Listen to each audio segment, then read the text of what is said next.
మాది రేణిగుంట ఎస్కే చనిపోయినా. మా ఏరియా వాళ్ళు మా ఫ్రెండ్ వాళ్ళతో చెప్పినారు, ఇక్కడ బాగా చేస్తారు అని చెప్పి మేము వచ్చినాము, చూపించుకున్నాము. ఎందుకంటే బయట చూపించినా కూడా మనకి ఇస్తే కాలేదు. ఇది మన వచ్చిన తర్వాత కొంచెం న్యాయం అనిపించింది. ఇటువంటి తూపి మళ్ళీ ఇప్పుడు వచ్చినాము. మోకాళ్ళ నొప్పులు సార్. డాక్టర్ గారు టెస్ట్ రాసినారు, బెడ్ టెస్ట్ 4 టెస్ట్ రాసినారు. ఇచ్చి వచ్చినాము. అది ఎప్పుడు వచ్చినాక మందులు ఏమైనా వాడతామని చెప్పినారు. నాకైతే కొంచెం బాగుంది.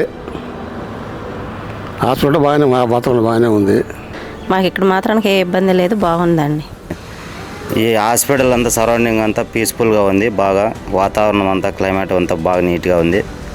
ప్రశాంతమైన ట్రీట్మెంటు, మనిషి కోలుకోవడానికి మంచి పీస్ఫుల్గా ఉన్న ప్లేస్ ఇది. చాలా బాగుంది ఇక్కడ. Next KLM hospital. Thank you doctor Ashwini madam గారు. KLM physio hospital, Vadamalapeta, Tirupati. కింద స్క్రోల్ అవుతున్న నెంబర్కి అయితే కూడా కాల్ చేసి మీరు అపాయింట్మెంట్ ఫిక్స్ చేసుకోవచ్చు.